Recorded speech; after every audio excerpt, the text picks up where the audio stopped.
So, I mean, I don't get my happiness from money for sure. I find happiness in my family and in my Catholic faith. But I would say that I guess I would say that I am happier now than I was, say, 10 years ago, but not in the sense that I was dissatisfied or unhappy that we only had $2,000 in our checking account or whatever. I would say it's similar to asking the question, if I'm happier now that Anne is born. And I would say, yes, I am happier, not to say that I was unhappy 3 years ago or 7 years ago when we had fewer kids, if that makes sense. You're listening to the Millionaires Unveiled podcast, where you'll hear the stories and interviews of everyday millionaires. We'll unveil their decisions, their strategies, and their current portfolio allocation. Now to your hosts, Clark Sheffield and Jace Mattinson. Alrighty, everybody, welcome back. Another episode of the Millionaires Unveiled podcast. Thanks for joining us. This is episode 159. Jace, what's going on? How are you? Not a lot. Doing great. How you doing, Clark? Good. Doing good. We're both BYU football fans here, so it was good to see they had a nice win yesterday, right? Move up in the rankings a little bit. Yeah. It's been a great football season. All things considered. I get the Pac-12 starting again this weekend, and I know they've had a couple games canceled, but BYU's had a great season, even though their schedule hasn't been super great, or what definitely wasn't what it was supposed to be to start the season. But glad they've been able to have some. I'm glad to see a bunch of other college teams on the field. I know they've managed for the most part, it seems like, the pandemic pretty well. We've had several games canceled. I think that was probably expected, but definitely makes it a little bit more interesting as we go into the holidays here to watch some football. Yeah, agreed. And of course, it's been a crazy week this week, right? With the election and everything going on there. So hopefully at some point that comes to an end, right? Yeah, no kidding, regardless of what side you're on, hopefully it just mellows down a little bit. And I think it's consumed everybody for a while here. So totally. One thing we were chatting about before the show, as we were talking about like saving and investing here, we always try and share just a little tidbit of information or something that we find interesting. But we came across this article and it talks about allocating your costs, and it really breaks it down into allocating into 4 buckets. And the first one is fixed costs. So that's like rent, groceries, if you have student loans, utilities, something that you can't really avoid in a sense, right, or trim that much. They say you spend about 50% of your income. Long-term investments, which is like 401k and IRA, they say is about 10%. Savings goals, which they put vacations, which is interesting, but that's worth discussing. They say 5 to 10%. And then guilt-free spending, this article suggests, it's just an article we came across on CNBC, suggests 20 to 35% of your spending. But we were talking about investments and savings, and this says they recommend saving about 15%. And it got me thinking about how much our millionaires save. What would you say overall, as we've done about 175 or so-ish millionaire interviews, how much do you think they each save? Yeah, I think for the most part, they're saving and investing, 20 to 30% of their income. And most of that, for the most part, is either going into retirement savings or into some sort of fund to buy some sort of real estate for the most part. I think it's more for those that are wanting to pursue, either early retirement or some sort of path that will cause them to need, more of those funds earlier, partly because retirement accounts, you don't have access to those until, you're 59 and a half. And so they've got to figure out a way, people that want to retire earlier or to live on some sort of income stream prior to that, to accessing it, because usually that's one of their biggest assets, if not their biggest asset. Those that are trying to retire early, and those that, even if they're not trying to retire early, just in general, a lot of them, that's their biggest asset is retirement accounts or a big rental portfolio. Yeah, and one thing I think we both noticed, at least for those that have their income a little bit higher and are able to save more, at least at the minimum of what they're doing is maxing out their 401k and their IRAs, right? I think it's be safe to say, right, like 75% of our millionaires, certainly most of those that invest in market investments, max out those 2 accounts, and oftentimes for a spouse as well, right? So that's at least like where they start if they're able to save that much and then maybe build up from there. Yeah. And we do have some millionaires coming on here fairly soon that we've done recording that come to mind, that are definitely in that 70 to, I think we had one even that was almost, I think he was single. He was almost at 90% of his income saved. He had very, very, very low expenses being single and living with roommates and everything else. But yeah, for the most part, I'd say 20 to 30 is fairly average. Definitely skewed higher to those that are trying to pursue some sort of early retirement or some sort of way to bridge that income gap from tapping those retirement accounts. Because like you mentioned, it is a very big portion of their wealth building and planning. Yeah, and just speaking of investing, it really and saving, right? It reminds me of the guy that we have on today's show, right? I think he's been so aware and so intentional about his saving. Just such an interesting interview and such a different perspective, right, than a lot of the millionaires that we've had. So it's Tom. He's 39 years old. He grew up actually as the oldest of 13 kids. So oldest of 13. He now lives overseas and has 8 children for himself. So he and his wife have 8 children. And so he talks about this concept, right, of saving and investing and how much he saves and his story. And really just a super interesting perspective because 8 kids, right, and growing up in a family of 13, I think the most, I don't know, Jace, what's the most we've had somebody that has kids on the show? I think maybe 4. I quite remember, but yeah, definitely not 8. Totally different, right? I mean, yeah, Andrew living overseas. So he's got a net worth of 800. That includes 2 rental properties and a couple hundred in retirement accounts. But super interesting with Tom, just if anything, to hear his story, a totally different, unique perspective that we haven't heard before. Last week, just as a quick recap, we had Chris. He had a net worth of over $5 million, primarily in all real estate. And he has a couple unique concepts. One is owner financing. One is sale leasebacks. So if you're interested in real estate and how he's been able to be successful in that area and grow his net worth so well, that's an interesting interview with Chris. So again, this is episode 159 with Tom. Thanks for listening. Thanks for tuning in. If you enjoy the show, we'd appreciate you leaving a review on either iTunes or Stitcher or any platform that you listen on. It helps us grow the show, reach new listeners, get new millionaire interviewees, and keep this thing going. We're growing and getting in. I think we're in the top 50 now of investing podcasts on iTunes. So continue to move up and close to 1 million downloads here. So thanks for joining with us, especially in such a hectic week and a hectic year, right? So thanks again. And let's get into the interview with Tom. Tom, do you want to just give us a little bit about your background and what you're up to now? Yeah, sure. Thanks for having me on, guys. So I'm 39 years old. I'm married and have 8 kids. And aside from the 8 kids, I would say I think I live a pretty ordinary and unremarkable life. I don't have any apartment complexes. I'm not worth millions of dollars like a lot of your guests are. My net worth is only about $800,000 today. But, in listening to some of the different podcasts, which I've gotten something out of every one of them, they're really good. But I don't think I've heard anybody with a larger family in my situation. So I thought I'd reach out to you guys and see if maybe it was something that you'd be interested in having on. Yeah, totally. I want to get into the net worth and stuff, but 8 kids, how did that come about? And give our listeners some context of what it's like to have 8 kids. Well, I guess for starters, I'm used to it. I grew up in Panama, actually. I'm American, but grew up overseas, and I'm the oldest of 13 kids. And we're Catholic, and so we believe what the Catholic Church teaches on every issue, including sexuality. And so it was just a natural thing that we would end up with a larger family. It wasn't a surprise at all. And what is the age ranges of the 8 kids? So our oldest is 12, and the youngest, we just had Anne. She was born in March of this year. Oh, wow. So you got a little newborn there, born in during the pandemic. Yeah, right at the start of it. It was interesting. That's pretty wild. So, and you have some twins in there too, you let us know, right? Yes, we have 2-year-old twins, and they are a handful. Anybody that has twins knows how difficult it is to have twins. Yeah, I can only imagine. Your poor wife, she just must, with 2-year-old twins and a newborn. I've got a 2-year-old and a 7-month-old, and that's plenty. I can't imagine throwing twins in there plus a few older ones. I guess probably some of your older ones help a little bit though, right? The older ones are very helpful. Our oldest is Claire, and of course, I wanted a boy when we were first married. I wanted the oldest child to be a boy, but I'm very glad that we had a girl. She is like a second mother around here. And then James and Andrew are also very helpful. So it's actually, having Anne, number 8, was actually the easiest, I think, out of all of them, just because we have so much help here now.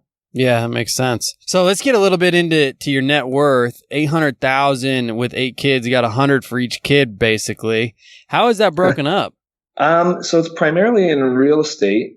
Not that I planned it that way or anything, but I own 2 homes currently. One is valued at about 330 and one's valued at about 530. And I have mortgages on each of them of 200,000 apiece.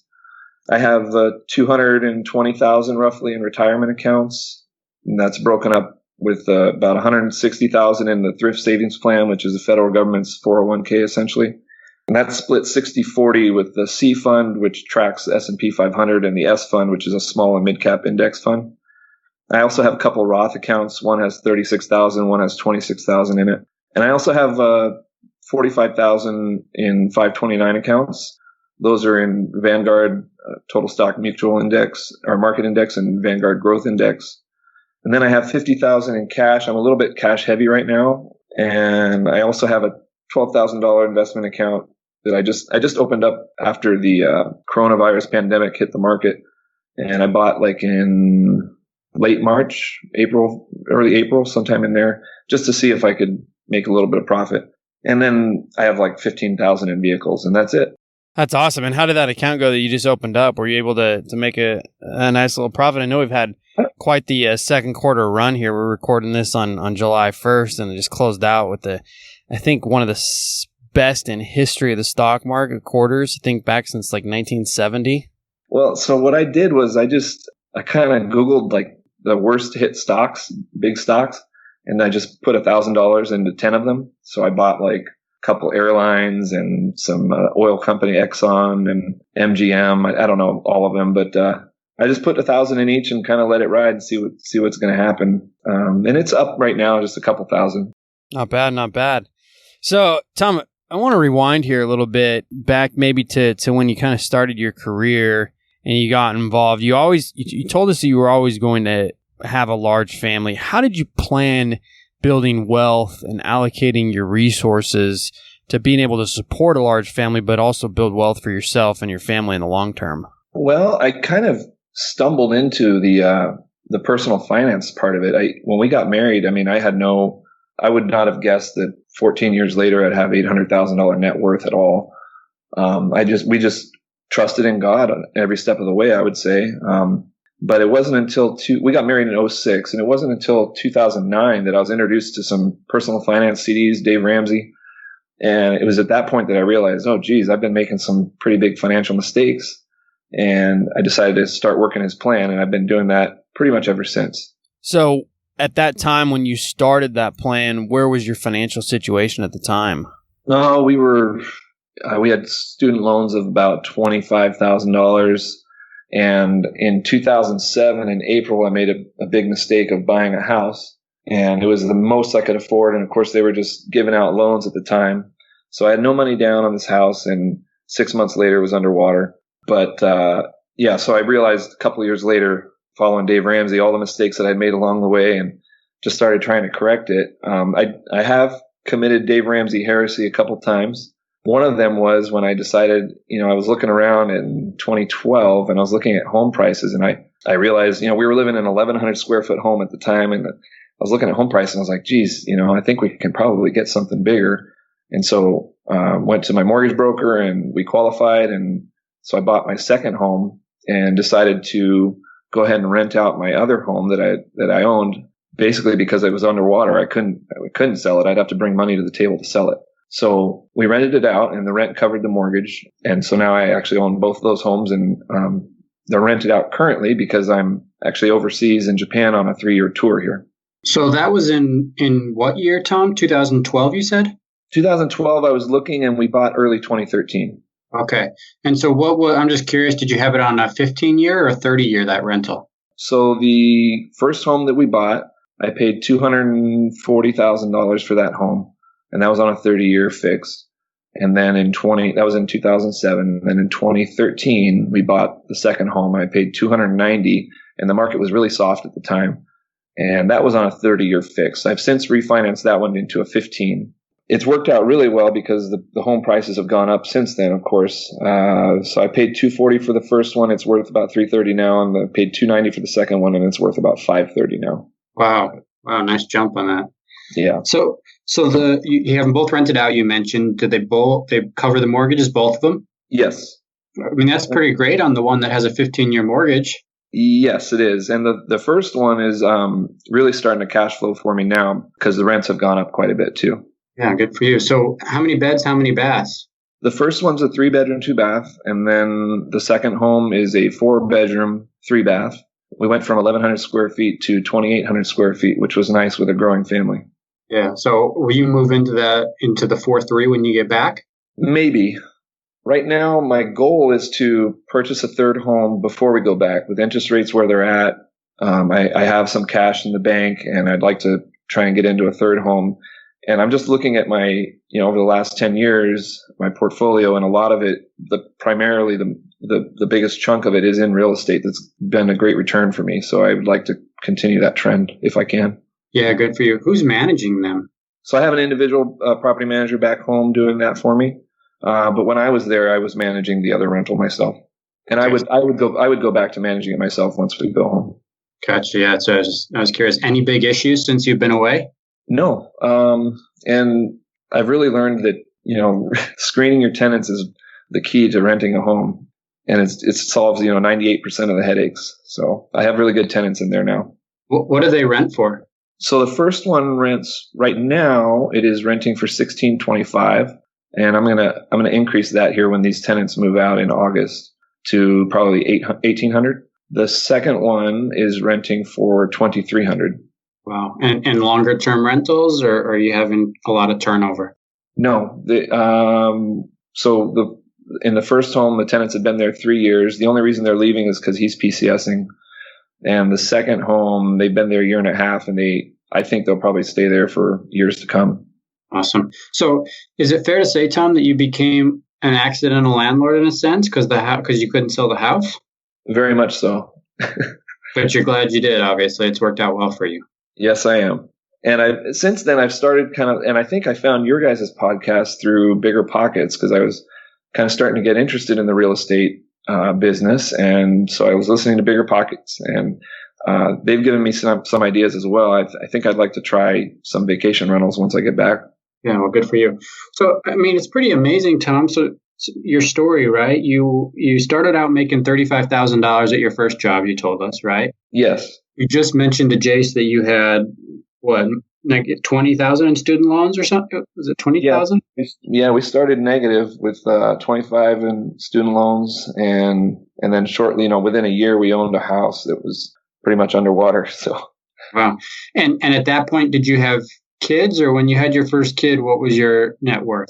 So Clara was born right after we bought that house. So negative net worth with the first kid.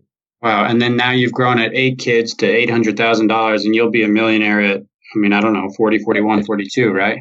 Yeah, or 10 kids, however you want to count it. Whichever comes first. Right. Fair enough. So Do you have any sense, I'm just curious, do you have any sense how much you spent per kid in the first 10 years of their life? Any idea? No, but I will say it's not very much. We homeschool and we live pretty frugally.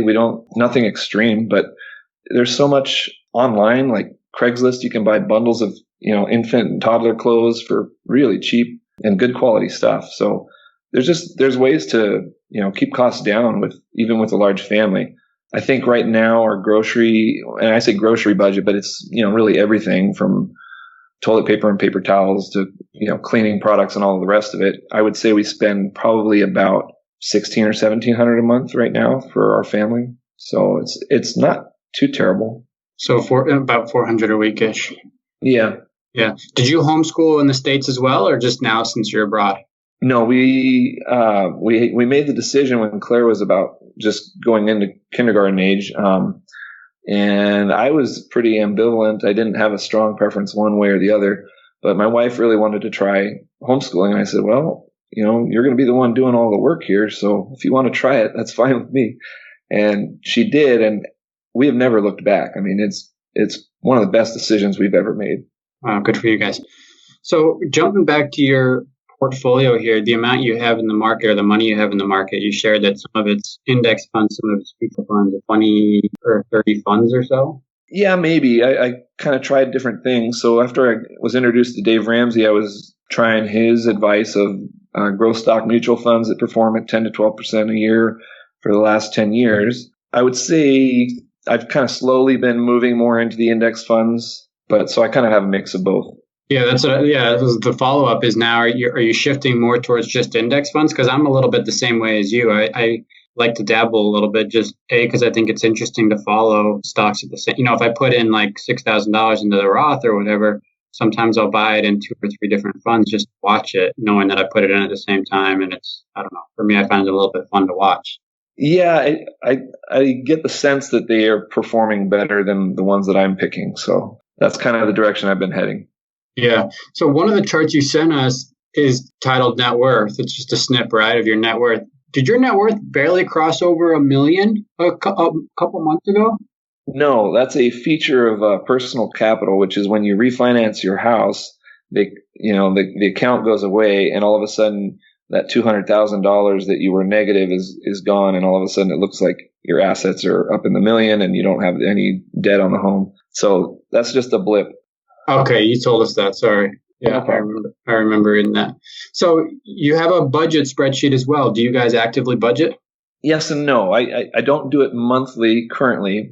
I was for a while, but I've kind of got things dialed in to where I know where things are at, and I'll check my checking account and make sure that we're not overspending.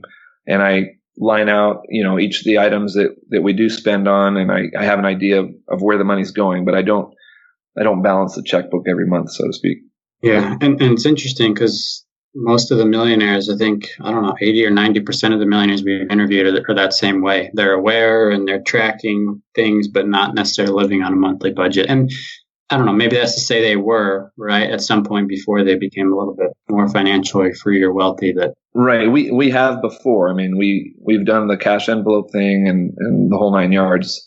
But at this point, we have enough flexibility. There's enough money in the checking account, and we're saving more every month, and so there's no real need to kind of scrutinize it to that detail. Sure. So how did all the money stuff start, Tom? Was it Dave Ramsey? Was it, hey, we're going to have kids, we need to get this in order, or we want to pay off this debt? Was there a moment that triggered this, that said, hey, we should figure things out financially? There was definitely a moment, and it was definitely Dave Ramsey. I was listening to his CDs. My sister had gotten these CDs for her husband on Christmas. And after they listened to them, she said, hey, Tom, I think you would like these. So why don't you take a listen to them? So she sent them to me, and I listened to them. And I was like, geez, I've been making quite a few mistakes here. And so we just got right on his plan right away. Everything he said, I agreed with. And so, yeah, that was the start of it back in about 2009 timeframe. Wow. And then how long did it take you to pay off that debt? So I had just a few months prior to that, I borrowed $15,000 to buy a car. But when I realized the mistake there, I went and I just jumped all over the overtime that was being offered at work, and we paid it off within like 5 months. And I paid off our student loans right after that. And trying to think, I think those were the only debts we actually had outside of the mortgage. And so at that point, it was just a matter of paying down the mortgage. And then, like I said, I know Dave Ramsey would advise against buying that second home, but I just saw that, how low prices were at the time. And I thought, our family's growing and this is an opportunity. I should probably I know it's a risk, but I wanted to get into a larger home. So we bought that second home, and it's turned out to be one of the best financial moves that I've made. So. Yeah. Good for you. So, and that's the home, I forget the exact numbers you just said a few minutes ago, but was that the one you bought for like $280 or $290 that's now up in the fives? Correct. So do you ever think about selling that, or just you want to rent it and hold it for the long term and sell it eventually, but not right now? I want to rent it as long as I can. I look back at these rental properties right now are the bulk of my assets, and they've just done so well for me that I don't want to prematurely end that. As long as I can save myself from selling them or being tempted to sell them, I'd like to keep them and keep them rented. Yeah. What's the hardest thing, Tom, about having 8 kids and living abroad? That seems like a challenge. 8 kids under 12, I should say, right? Yeah. I'd say the hardest thing is just not being with family and friends. Of course, we make new friends out here, but you certainly miss your family back home. So that's probably the hardest. Yeah.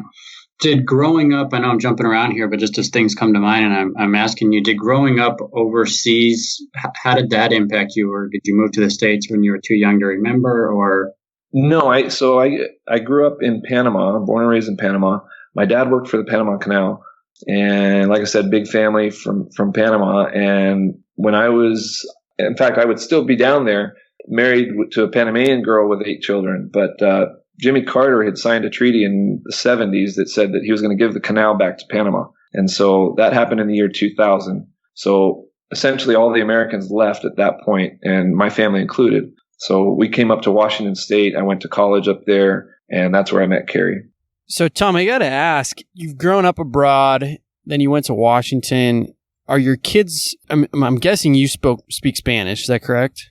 I wish I could say yes. But we were spoiled Americans down there. We lived in a canal zone, which was essentially part of Panama that was owned by the U.S. government. And so is all English where you were at? It was all English where we were at. We were never forced to speak Spanish. And so being lazy Americans, we didn't pick it up. When I left, my parents had actually put us into some Panamanian schools towards the end of the time that we were there. And so I did start to pick it up. I would say I was probably 60 or maybe 70% fluent when we left. That was 22 years ago. I'm probably 20% fluent now. Interesting. So are your children now learning Japanese now that you're in Japan? Yes, they are. They are doing some Japanese courses. Yeah. That's awesome. I think sometimes with these millionaires we interview and just in general conversations we have, everybody always has this dream of living abroad and learning another language or doing something different than the traditional American. Hey, we go travel to Europe and, we just try to tell them to speak English, and you go to France and realize they don't like speaking English to you and that kind of thing. But here you are living out that dream, living in Japan, your kids are learning Japanese and you're building wealth while you're overseas. It comes to mind, we had another millionaire who was actually in the military, and he, I think, Clark, what was it? He had like 20 some rentals in Alabama. And he was living in Korea and managing those, through a third party management company that he had found and whatnot. So I think it's fairly common for people like you in the story that you've got to some degree to do some in real estate and the market too. But from what we've seen, it's been very lucrative for those that have been living overseas to still continue to invest in U.S. real estate. So, Tom, where do you go from here? In terms of building your net worth and raising 8 children? You mentioned you have these 529s. Are you going to continue to contribute to those? And what's kind of the goal that you have for you and your family going forward here? Yeah, so I think I just kind of want to continue picking up real estate as I can, as I go along. I would like to buy one, like I said, before we go back, buy another home. Part of the advantage of being out here, as you mentioned, is having this experience for the family. But also, it was a big financial boost for us because I got a promotion out of it. And I also, when you PCS out here, part of the incentive package is that they pay for your rental and your utilities while you're living in Japan. So our income has gone up quite a bit. And my plan right now with the 529s, there's no way I'm going to be able to afford to put all my kids through college. Not that I think all of them will necessarily go to college, but I've started an account for each of them, and my plan has kind of been I put in a couple thousand when they're born or within the first year or two, and then I contribute a little bit monthly, not very much. It's like $25 a kid, but when you have 8 kids, it adds up. And my goal is to have, and I've kind of tracked it out, they should have between 15 and 20,000 each when they're graduating high school and ready to go to college. And in Washington State, they have a program called Running Start, where they'll let you go your last 2 years of high school, they'll send you to community college for free. So the plan is if the kids want to go to college, we're going to, encourage them to go to do Running Start. And then we should have, 15 or 20,000 to help out with each of them after that if they want to, go on to a 4-year university. Wow, that's great. So I'm just curious, as much as you're comfortable sharing here, where are you at income wise? I know you mentioned you started at about 35,000.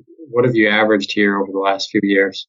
So I work for the federal government, so there's no real high upside. I'm not going to be making $200,000, $300,000 ever. But I make right now, it's hard to say with with them paying for my rent and all that, but if I was back home at this job, I would be making about $110,000, $115,000 a year. And, I won't go much higher than that. It'll maybe go to 130, maybe. So, but over I started out in this job making 35, and then it went up pretty quickly, but it's only been in the last few years that I made 100,000. So my average is closer to 90,000 if you look at the whole time that I worked for the federal government. Yeah. So how do you manage I'm just going to call it your order of operations, if you will. If you have, hey, I have $5,000 or $10,000 to invest, right? There's so many different places you can put it. You can put it in your 529. You got 8 of those, right? You said, yep, or 8 different accounts. You got your HSA. You've got Roth IRAs. You've got this maybe buying another house or another rental, right? You've got just traditional investment accounts. How do you prioritize where to put that money? Do you just try and put a little bit into each account? Do you try and hit one account a year, or can you max them all out every year? Your 401k is in there too, or the government option, I guess, rather. But how do you manage that? In that sense, I am working Dave Ramsey's plan. He recommends 15% of your income going into retirement accounts. So I have, with the government, the TSP, their 401k essentially is, they match up to 5%. So I have 5% going in there, and they're matching 5%. And then I put 5% into each of my Roth accounts every month. And then above and beyond that, I put a little bit into the 529s. And then above and beyond that, I'm saving for real estate at this point. Yeah, because that's just, so many options, right? What to do with your money when you want to start investing in real estate too. Yeah, right now it's going to be just finding a home, hopefully that we can all move back into. And then when I get back, my goal is to, after listening to the Bigger Pockets podcast, I'd like to try and get into some vacation rentals. Well, Tom, we're appreciative of you coming on the show, because occasionally we get a guest writing in saying, hey, I'm working, or my spouse is working and I'm not, right? One of us is working and I have, a few kids at home. We haven't had anybody write in with 8 kids, I don't think, but, I have a couple kids at home. My spouse is working, I'm not, or I'm working, my spouse isn't. We're only making 70 grand or 60 or 100, whatever it may be, right? And I listen to the show and I hear all these millionaires come on, not all of them, but a lot of them come on, and they have a spouse that's also working, right? And so when a household has a combined income of 200, 300,000, then it's pretty easy. Not easy. I don't want to take anything away from people, but it's a matter of time, right? When you're making that kind of money and investing, that sure, you're going to become a millionaire, and that hasn't been the case for you, right? I assume your wife, has she not worked since you've been married?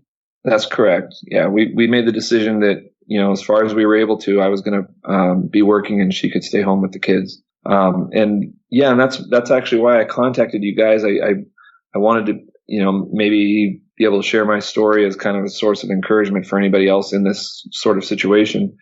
And even if a lot of people are 2 incomes, but then if you have kids, you got to pay daycare, and I know that's really expensive as well. So yeah, I'm glad for the opportunity. I do feel, I think I mentioned before, I feel a little silly being on the show, Millionaires Unveiled. And I'm not a millionaire, but you guys did. I deferred to your opinion on it and came on with 800,000. So hopefully something out. Yeah, we'll take the blame. We'll take the blame for that. So yeah, I pushed you to come on because I thought it would be so interesting. And I think, a lot of people with less than you resonate with people, right? Because you resonate with where they're at in life. And so that's why I wanted to get you to come on. And then, we'll have you on again in a couple of years when you reach over $1 million. But going back to that point, it was probably growing slow at first, right? As your income was low and you started having kids and you had heavy expenses up front for hospital bills and such. Did you ever get discouraged, or how did you go about managing that? How have you been able to stay focused? I guess the broader question is, what advice or pieces of hope do you give to somebody that are in a similar situation? Yeah, I think, part of, I've been very surprised in the last year and a half. My net worth has really gone up from around 550,000 to now 800,000 in just about 18 months, which is really incredible. I don't expect or think that it would continue with that quick increase, but I do want to encourage people who maybe they have 100,000 saved or 200,000 saved to just keep at it, keep saving and investing and making good financial decisions, living on less than you're making, and eventually, you turn around and you have $500,000, $800,000. I'm kind of looking at maybe 12 to 24 months. I'll probably be at the million mark. And it's really incredible to me. Yeah. I mean, it's incredible to me too. Way to go. So congrats. And really, I appreciate you reaching out. So just to wrap up, Tom, I just want to end with some rapid fire questions. I think your answers will be interesting here. So what's the most expensive jeans or pair of pants you've ever purchased? So I only buy Levi's. I have a particular style of Levi's that I buy, and it's, I don't know, $40 or $50. Okay. What about a car? Most expensive car was a 2011 12-passenger van that cost me about $18,000. Nothing flashy there. Yeah. I grew up we lived in Chicago, 6 kids, and my parents bought a 16-passenger van. Okay. And so we would drive out to visit family in the West, and we'd drive out with that big honking 16-passenger van and stop every 2 miles to fill it up with gas. Yep. What's the most expensive meal out that you personally paid for? When Carrie and I go out, we probably spend $75 to $100. I think I might have picked up the tab one time with a group of friends or something for $300 maybe. Okay. What item or items or experiences are worth spending more money on to you? That's a good question. I guess probably my weakness is spending more on a house. Okay. Have you ever used a financial advisor? I have not. I think the reason for that is I feel like, especially with, I don't know, less than $1 million, I feel like taking up more of their time than they want or something. I don't know. Okay. Any favorite books or tools or websites? You mentioned Dave Ramsey was influential. Anything else that you'd recommend?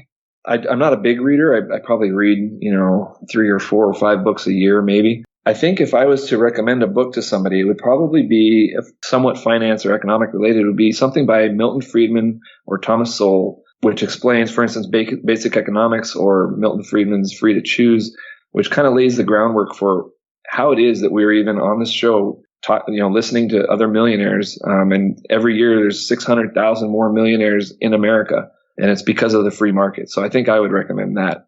Awesome. Good advice. So last question here. What does it mean to you to be happy and fulfilled? And you're almost a millionaire here. You will be shortly. Has that money brought you confidence or happiness at all, or a sense of security? What does it mean to be happy? And so, I don't get my happiness from money for sure. I find happiness in my family and in my Catholic faith. But I would say that I guess I would say that I am happier now than I was, say, 10 years ago, but not in the sense that I was dissatisfied or unhappy that we only had $2,000 in our checking account or whatever. I would say it's similar to asking the question, if I'm happier now that Anne is born. And I would say, yes, I am happier, not to say that I was unhappy 3 years ago or 7 years ago when we had fewer kids, if that makes sense. Yeah, certainly. And then, one thing I just want to hit on before we close, because I want to give you a shout out here.